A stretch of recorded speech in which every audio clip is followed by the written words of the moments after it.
इस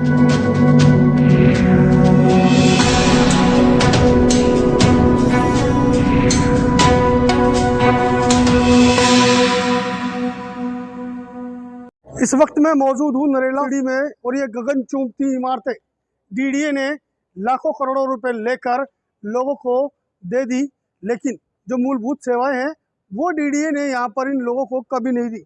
साल भर से ज़्यादा यहाँ पर लोगों को रहते हुए हो गया, लेकिन जो मूलभूत सेवाएं हैं उसके लिए लोग अक्सर तरसते हैं। अगर जो बिजली चली जाए तो लिफ्ट काम नहीं करती, अगर जो जीने का इस्तेमाल किया जाए तो जीने के गेट भी लॉक मिलते हैं।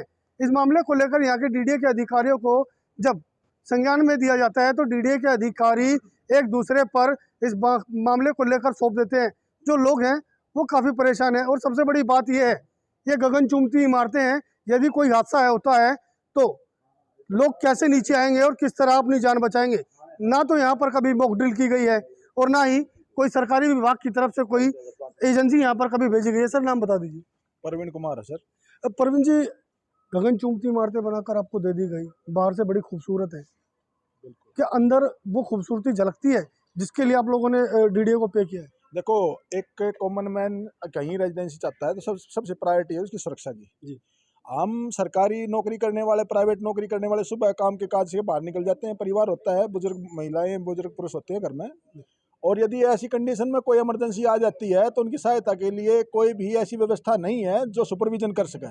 कभी मॉक ड्रिल हुआ है यहाँ पर? आज तक कोई मॉक ड्रिल नहीं हुआ है यहाँ पे। और मॉक ड्रिल के नाम पर यदि देखा जाए कहीं आग लग जाए तो इनके पास में जो यहाँ पे व्यवस्था है आग बुझाने वाली व्यवस्था, तो उसमें सिलेंडर तक के खाली हैं। जो गैस कार्बन डाइऑक्साइड भरकर डाली जाती है वो सिलेंडर तक उनके पास में खाली लगे हुए हैं, उनका कोई भी दोबारा से रिफिलिंग या फिर उनकी जांच नहीं हुई है। जनरेटर लगे जरूर है लेकिन वो काम करते हैं या नहीं करते इसकी जानकारी आज तक किसी नहीं, कभी टेस्टिंग नहीं की, कभी आज तक हमारी ज्ञान संज्ञान में नहीं है कभी टेस्ट हुआ हो। और मेरे ख्याल में तो अधिकारियों के संज्ञान में नहीं है वो टेस्ट हुआ हो। यहाँ पे गजब की चीज सुविधा दे रखी है कि आपको आईडी कॉलर दे रखे हैं, यानी कॉल आप कहीं से भी सिक्योरिटी गार्ड को या इधर उधर कर सकते हो, लेकिन आज तक कभी भी एक्टिव नहीं हुआ। जैसे आप फायर की बात कर रहे थे कि डीडीए ने जब इनका निर्माण किया, क्या अलग से कोई पाइपलाइन डाली गई जिससे जो फायर फाइटर है वो डायरेक्ट पानी ले सके? बिल्कुल, हर जगह पर आपको दिखने में मिलेगा, लेकिन उनके पास उनके इक्विपमेंट है वो गायब है। उनके इक्विपमेंट जो मेन नोजल होती हैं या फिर उनके पाइप होते हैं वो उनके पास में नहीं है। सिलेंडर की एंगर है लेकिन सिलेंडर नहीं है, सिलेंडर है तो सिलेंडर में गैस नहीं है। ऐसी हालत है, यदि मॉक ड्रिल आज कराई जाए ना 100% फेल होगी, मैं गारंटी देता हूँ। आप ये सोच के देखो, आज भूकंप आ जाए तो इन्होंने सिक्योरिटी नाम से जितने भी अपनी सीढ़ियां उनमें चाबी और मतलब ताले लगा दिए और गार्ड के पास चाबी होती है। यदि कोई ऐसी दुर्घटना हो जाए, भगवान ना करे कि भूकंप आ जाए और जनता ऊपर से नीचे भागना शुरू हो जाए, तो कन्फर्म ये हो जाता है कि सील हो जाती है हमारी लिफ्ट जो होती है, और तो सीढ़ियों का ही समाधान होता है, सीढ़ियों में आपको ताले लगे मिलेंगे। तो ऐसी कंडीशन में आप किस प्रकार से ऑपरेट कर सकते हो किसी रेजिडेंसी को? इस मामले को लेकर कभी डीडीए के अधिकारियों से बातचीत या कोई इस मामले को लेकर आवाज उठाई हो आपने? डीडीए के अधिकारियों को पूछना एक ऐसा है जैसे जाल को सुलझाना। एक अधिकारी के पास जाएगा, दूसरा अधिकारी के पास भेज देगा, वो कहेगा ये मेरे एनपीडी 4 का काम है, ये एनपीडी 5 का काम है, ये इलेक्ट्रिक का काम है, ये फलाने। हमें नहीं पता भाई, हम कॉमन आदमी है। हमें एक ऐसी संरचना बना के दिया जिसमें हेल्प नंबर डायल किया और हमें पता लग जाए ये समाधान होगा। हमें आज तक कोई हेल्पलाइन नंबर नहीं मिला है डीडीए की तरफ से। आप एक आदमी हो, आप 50 किलोमीटर दूर से आगे यहाँ रहने आए हो, आप किसी अड़ोसी पड़ोसी को भी नहीं जानते और अचानक आपको रिक्वायरमेंट पड़ जाती है तो आपके पास समाधान नहीं है कोई। ये हालत है। 2-4% आदमी ऐसे है जिसको थोड़ी जानकारी हो, इंटरेस्ट के कारण है, वो धक्के खा रहे हैं इसलिए उनको जानकारी हो जाती है, लेकिन वो ऐसा कोई हेल्पलाइन नंबर नहीं है कि आप उठाया और फोन मिला दिया और आपको सहायता मिल गई। इस कंडीशन में नहीं है।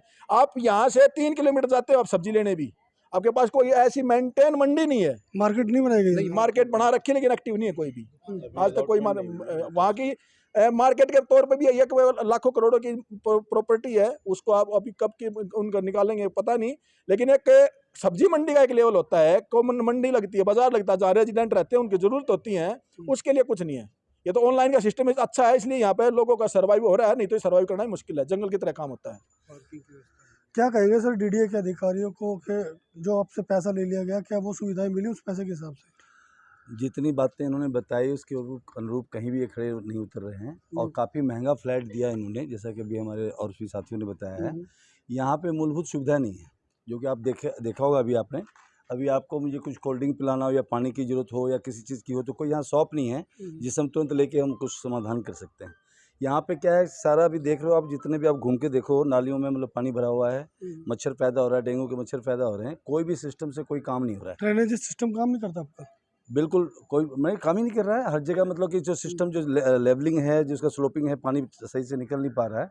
अभी कल की बात है, कल लाइट पावर ने बहुत ज़्यादा मतलब प्रॉब्लम दिया, तो उसमें हम लोगों ने फिर अनुभव किया, जैसे कि सेफ्टी के दृष्टिकोण से ये कहते हैं क्या है कि जीना इसलिए बंद कर रखा है कि कोई चोर जो ना आए दिन यहाँ चोरी हो रही है, कोई सुरक्षा का नाम का यहाँ कुछ मतलब है ही नहीं, तो उससे बचने के लिए कह रहे हैं कि हमने मतलब कि फर्स्ट फ्लोर को लॉक कर रखा है। अरे भाई लॉक कर रखा है ठीक है, लेकिन इमरजेंसी में जैसा प्रवीण जी ने कहा निकलना हो तो निकलेंगे कैसे? लिफ्ट खराब हो चुकी है और आना मतलब जीने से और जीना लॉक है, तो आदमी फंस जाएंगे ना।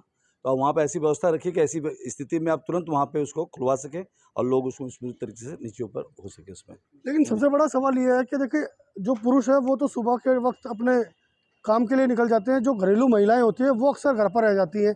अब उनसे भी बात करते हैं कि किस तरह मेंटेन करती हैं जो हालात, जैसे बताया जा रहा है कि लिफ्ट जो है अक्सर 2-2 ढाई घंटे तक बंद हो जाती है। अच्छा, बिल्कुल 2-2.5 घंटे, तो कल भी 2-2.5 घंटे बीच में फंसे हुए हैं आदमी, उसकी कोई सुविधाएं नहीं है, लोग लगे हुए हैं, तो ही मतलब लोग भी लग रहे, तो बंदे जाएंगे तो कहाँ जाएंगे सर, अंदर घुस के बिल्कुल बहुत बुरा हाल है सर यहाँ का। डीडीए के जो अधिकारी कभी विजिट के लिए आते हैं? नहीं सर, कोई नहीं आता, नहीं आता सर कोई भी। अब क्या कहेंगे मैडम, किस तरह सर्वाइव करते हैं आप यहाँ पे? बहुत मुश्किल है सर्वाइव करना। ना तो बच्चों की सिक्योरिटी है, ना हमारी सिक्योरिटी है, और डीडीए वालों का हर बात पे उल्टा जवाब होता है कि हम ये नहीं करेंगे, वो नहीं करेंगे, ऐसे नहीं करेंगे, वैसे नहीं करेंगे। सर जो यहाँ के अधिकारी वही मतलब ऐसे बात करेंगे, भाई तुम्हारे लिए कोई सिक्योरिटी नहीं है, तो फिर बंदा जाएगा कहाँ पे? जब आप लोगों ने अलॉटमेंट लिया था तो क्या जब सिक्योरिटी को लेकर कोई मुद्दा रखा गया था? जो उसमें हमने पोजीशन लेटर लिया, उसमें जो बातें लिखी हुई उनने वही चीज़ पूरी नहीं हो रही हमारे लिए, तो क्या-क्या और तो लिखा बहुत गया? दूर की बात है सर। अब तो यहाँ पे पार्किंग व्यवस्था के लिए भी अब बाहर की गाड़ियाँ आके पार्क हो रही हैं। पार्किंग व्यवस्था भी डीडीए की कोई भी क्लियर नहीं है कि पार्किंग अलॉट ही नहीं हुई है अभी। कोई भी कहीं भी गाड़ी लगाता है ठीक है, अभी जब तक ऑक्यूपेंसी कम है, ये काम हो रहा है, ऑक्यूपेंसी कल को बढ़ जाएगी तो फिर चीज़ें कैसे मैनेज होंगी? यहाँ पे सर रात को लड़के लड़कियां लेके आते हैं, उनके लिए कोई मतलब वहाँ पे सिक्योरिटी गार्ड को कोई नहीं वहाँ पे मना करता, आ रहे हैं जा रहे हैं, बस ऐसा हो रहा है, इतना गंद मचा रखा है सर यहाँ पे।